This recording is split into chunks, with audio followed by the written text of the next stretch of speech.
নমস্কার। আজকের নতুন একটি ভিডিওতে আপনাদের সকলকে অনেক শুভেচ্ছা জানাই। এটি রেমাল ঝড়ের দিন, বাইরে তখন প্রচণ্ড ঝড়ো হাওয়া বইছে, আর আমরা এই ঝড়ো হাওয়া উপভোগ করার জন্য একটু বাইরে বেরিয়েছিলাম। প্রায় সন্ধে নামার আগে আমরা কিন্তু বাড়িতে ফিরব। আর আজ বাড়িতে গিয়ে বেবি নান আর চিকেন কিমা দিয়ে চানা বানাবো। সেই জন্য আমি সাদা তেল, লবণ, বেকিং সোডা, বেকিং পাউডার, টক দই দিয়ে ময়দাটা মেখে রেখে এসেছি। আর তোজো এত কাদা কেটেছে, ওকে পা ধুইয়ে দেওয়া হচ্ছে। চলুন তাহলে রান্নাটা শুরু করা যাক। প্রথমে আমি তরকারিটা বানিয়ে নেব। সেটার জন্য এখানে কিছু গোটা আর গুঁড়ো মশলা নিয়েছি, চিকেন কিমা নিয়েছি, এখানে টমেটো পেস্ট আর আদা রসুন পেঁয়াজটাকে পেস্ট করে নিয়েছি। আর এদিকে আমি ছোলাটাকে সেদ্ধ হতে দিয়েছি শুধু লবণ দিয়ে। তারপর একটা কড়াই বসিয়ে দিয়েছি, ওতে বেশ কিছুটা সর্ষের তেল দিচ্ছি। তেলটা গরম হওয়ার পর গোটা জিরে, গোটা গরম মশলা আর তেজপাতা ফোড়ন দিয়েছি। আর ঠিক তারপরে পেঁয়াজ, আদা রসুন পেস্ট ওটি দিয়ে খুব ভালো করে ঢেকে ঢেকে একটু রান্না করব। মশলাটা যখন কষানো হয়ে যাবে দেখতে পাবেন ওপর থেকে তেল ছেড়ে দিয়েছে। তো তারপরেই আমি টমেটো যে পেস্টটা করে রেখেছিলাম, সেই টমেটো পেস্টটা দিয়ে আবারও ভালোভাবে একটু নেড়ে চেড়ে ভেজে নেব। কারণ কি, কাঁচা টমেটোর না একটা গন্ধ আসে।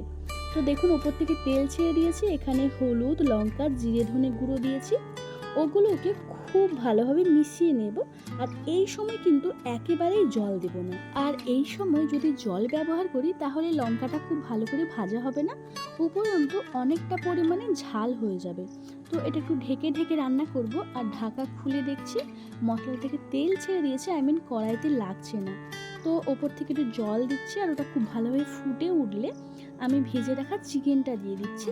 আর এখানে চিকেনটা ভাজার সময় না আর ভিডিও করা হয়নি, স্কিপ করে গেছি। যদি চিকেনটা ভেজে দেওয়া হয় তাহলে চিকেনের মধ্যে যে একটা আঁশটে গন্ধ, ওটা কিন্তু আপনি একটুও পাবেন না।